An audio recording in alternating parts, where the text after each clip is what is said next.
인터뷰. 모두를 위한, 모두를 향한, 모두의 궁금증 훅 인터뷰. 대선판에 핵이 등장했습니다. 진짜 핵이요.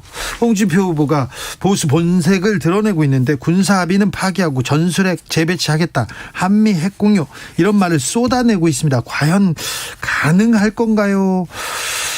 이재명 후보, 윤석열 후보의 안보 공약도 좀 궁금합니다. 육군 대장 출신입니다. 더불어민주당의 안보 대변인을 맡고 있는 김병주 의원 모셨습니다. 안녕하십니까? 예, 안녕하세요. 김병주입니다. 네.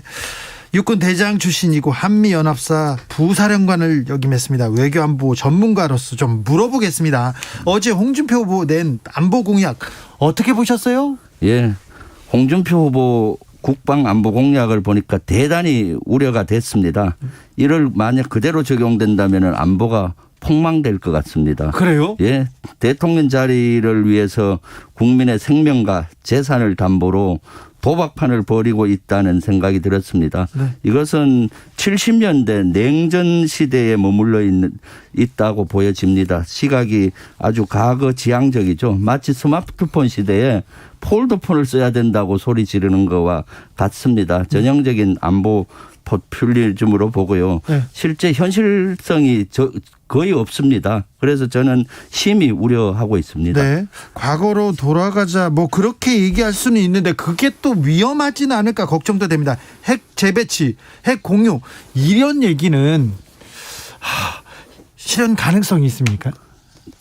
전혀 현실적으로 가능하지 않습니다. 그리고 바람직하지도 않죠. 사실 우리가 북핵을 공식적으로 인정하는 꼴이 됩니다. 네. 그러면 노무현 정부 시절, 노태우 정부 때부터 우리는 비핵화를, 한반도 비핵화를 꾸준히 추진해 왔는데 그 비핵화를 북한에 요구할 근거가 없어지죠. 그리고 이는 우선 미국에서도 국제사회에서도 반발을 아주 심하게 할 겁니다. 또 이런 것들이 한미 관계에도 아주 악영향을 미치게 되죠. 이런 섣부른 핵 공약은 국제사회로부터 고립을 자초할 뿐만 아니라 안보 위기, 경제 위기까지 가지고 올 수 있는 아주 위험한 공약입니다. 네. 보수 진영에서는 북한이 핵을 포기하지 않으니까 우리도 어쩔 수 없다, 우리도 핵을 가져야겠다, 이런 주장에 공감하는 사람들도 좀 있습니다. 네, 그렇게 공감하는 분도 있지만 우리는 북한의 핵에 대응해서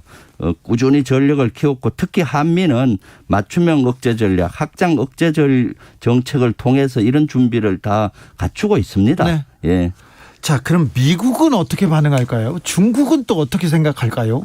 미국은 당연히 반대하죠. 지난번에 미 국무부 부차관보가 지적을 했잖아요. 사실 미국은 대선에서 이렇게 지적하는 적이 없어요. 그런데 네. 홍준표 후보가 이렇게 핵 공유를 해야 되겠다, 핵 배치를 한다고 하니까 이것은 너무나 모르는 사항이다.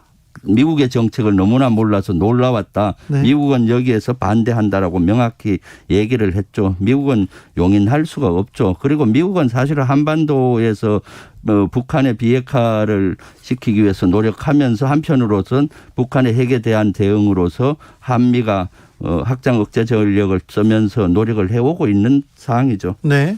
나토식 핵 공유, 이런 얘기도 나오는데 이거는 무슨 개념인지 잘 모르겠습니다. 예, 우리와 전혀 맞는 사례를 갖고 와서 계속 설명하잖아요. 네. 나토식 핵 공유는 미국이 핵탄두를 제공하고 나토에 있는 여러 나라들이 투발 수단인 항공기를 제공하겠다는 겁니다. 네. 그리고 결정은 나토 전 국가가 동의하는 가운데서 최종 결심은 이것도 미국 대통령이 하는 것입니다.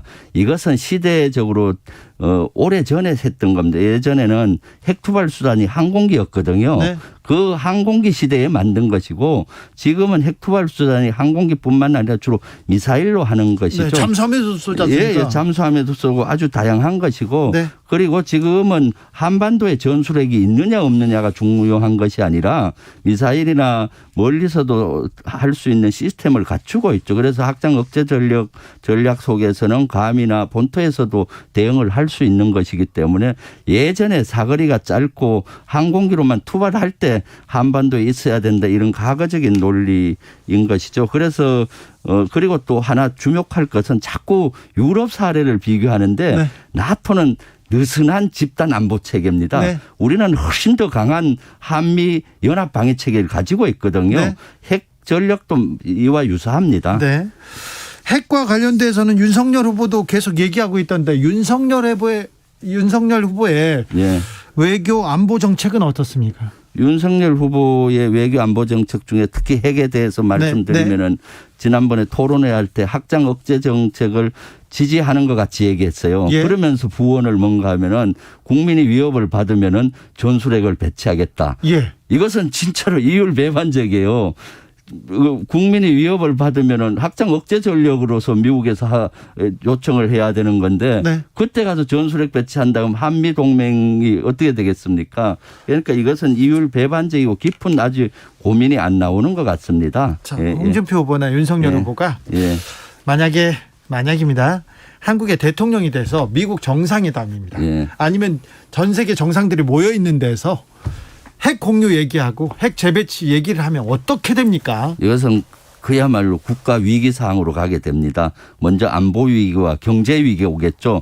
핵 공유, 핵 하게 되면 먼저 미국에서 그것을 용인을 하지 않기 때문에 한미 동맹의 균열이 가고 신뢰의 문제가 되는 것이죠. 그리고 또 미국은 만약에 거기에 더 나가서 홍준표 후보 같은 건 핵무장까지 얘기했잖아요. 네. 그렇게 나간다 그러면 어떻게 되겠어요?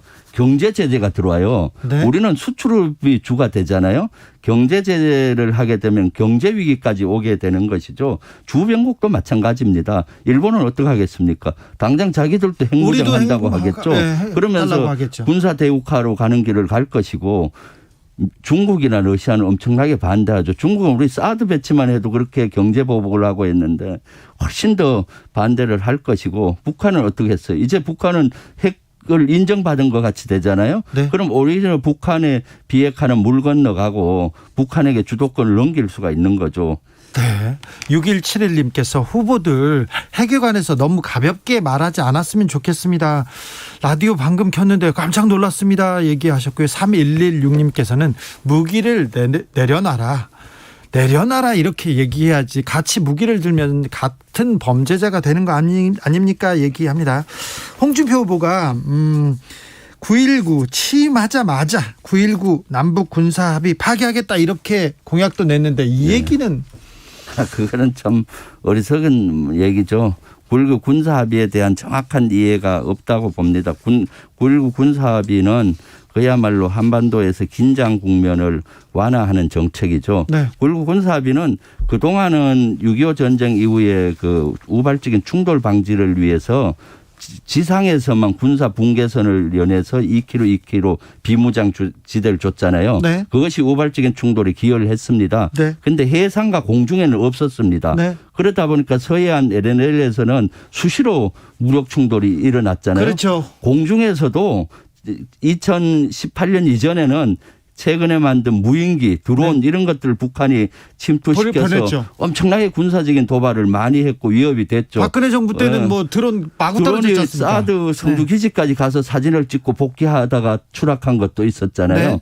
그래서 이번에 9.19 군사합의는 지상뿐만 아니라 해상과 공중에서도 군사적 완충지대를 준 겁니다. 네. 그래서 군사적 긴장이 획기적으로 완화가 되고 무력 충돌도 획기적으로 줄였습니다. 네. 그런데 돌아간다면은 과거 전쟁에 먹고는 끼었던 2017년으로 돌아가는 거죠. 네. 그러니까 홍준표 의원은 평화를 원하는 건지 진짜로 전쟁을 원하는지 모르겠습니다. 네. 이재명 후보의 안보 공약은 어떻습니까? 이재명 후보의 안보 공약은 현재 문재인 정부가 하고 있는 힘을 통한 평화 정책이잖아요. 강한 군사력을 기초하에 그 국민의 생존과 번영을 시키겠다 이런 기조를 하고 있고요. 추가해서 북한이 도발하면은 할 얘기는 하겠다 이런 기조를 가지고 있습니다. 그래서 네. 스마트 강군을 만들겠다는 거 하나 하고 그다음에 선택적 모병제 또는 국민과 함께하는 복지 장병까지도 향상시키겠다 이런 공약을 가지고 있죠. 강한 군사력을 기반으로 한 외교, 남북 문제. 네. 문재인 정부가 국방력 강화에 힘을 너무 많이 쓰고 있는 거 아닙니까?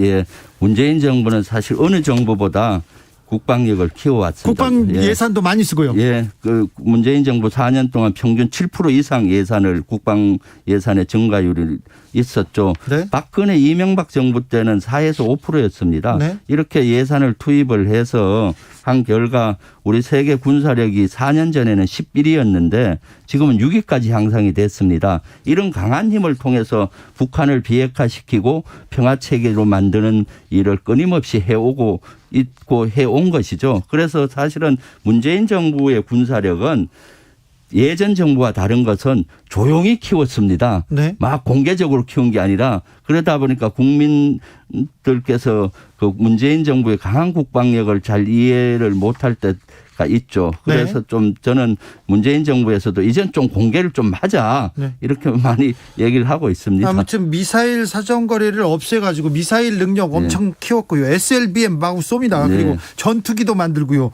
아, 이렇게 국방비가 너무 많이 들어가는 거 아닌가 이렇게 생각도 합니다. 그런데 전시작전권 빨리 가져와야 합니까? 어떻게? 네, 전시작전권을 빨리 가지고 와야죠. 그래요? 예, 예. 전시작전권 가져오면 주한미군 철수한다 이렇게 얘기하시는 분들도 있어요. 그건 말이 안 되는 얘기입니다. 전시작전권은 한미 군사력을 효율적으로 지휘하기 위해서 네. 만들었고 우리 한국군 주도로 이제 하겠다는 거잖아요. 네. 그 한국군 주도로 하지만은 전쟁이 나면 한미가 같이 싸우는 구조입니다. 네. 왜 한미 동맹이 뭡니까? 우리가 외부의 침략을 받았을 때 한미가 같이 전쟁을 수행하겠다는 것이 동맹입니다. 네. 그 아래 연합사의 구조 하에 싸우는 거기 때문에 현재 전작권을 전환하더라도 미군 철수라든가 이런 건 있을 수가 없는 것이죠. 종전선언하면 미군 철수한다 이렇게 얘기하는 보수 언론들이 있는데요. 그거는 종전선언에 대한 이해가 좀 부족합니다. 종전선언은 우리가 정전체제 아직 전쟁 상태잖아요. 잠시 네. 머물러 있는데 이제 종전은 비핵화의 첫 단추이면서 평화체제로 가는 첫 관문입니다. 네. 먼저 전쟁을 종결하자 하고 그다음에 이제 그 군사적 긴장을 완화하고 이런 완전한 평화체제까지 가는 데 있어서는 미군도 필요하고 유엔사도 그대로 존속이 되는 겁니다. 네. 그래서 지난번에도 모 후보 야당의 모 후보 같은 경우는 종전선언하면 미군 철수할 수 있다. 뭐 유엔사 해체 재개할 수 있다 하는데 그것은 그 종전선언에 대한 이해도가 낮은 데서 그런 주장을 한다고 공부를 봅니다. 더 해야 되겠군요. 예, 하나만 더 물어보겠습니다. 예. 워낙 안보 전문가여서 오늘 보수 언론에서 이런 기사를 썼더라고요. 당나라군이 된 대만군. 그러면서 대만군을 비판하면서 한국군이 더 걱정된다 이렇게 썼더라고요. 한국군이 걱정됩니까? 한국군은 제가 2년 반 전에 현역으로 있었잖아요. 네. 전역한 지 불과 2년 조금 넘었습니다. 네.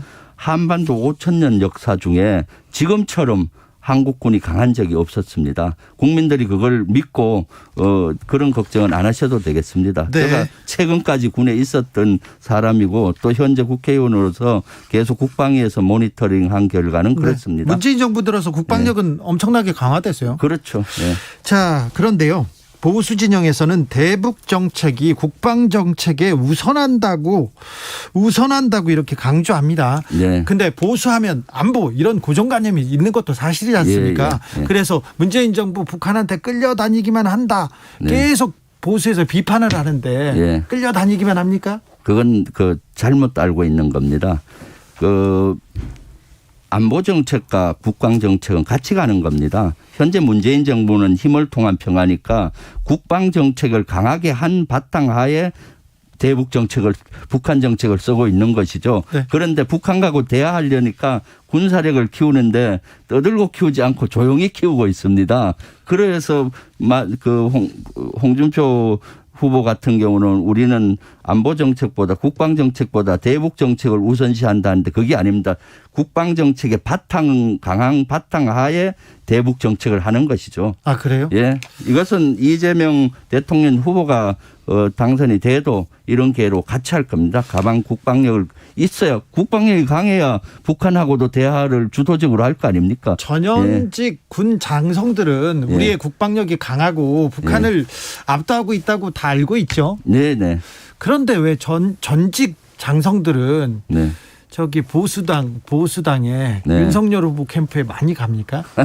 그것은 개인의 선택이기 때문에 제가 여기서 뭐 평가하기는 좀 그렇습니다. 그런데 실제로 우리 민주당에서는 국방력을 중시하고 네. 또 국민의 안전 이런 것을 최우선적으로 현재 하고 있습니다.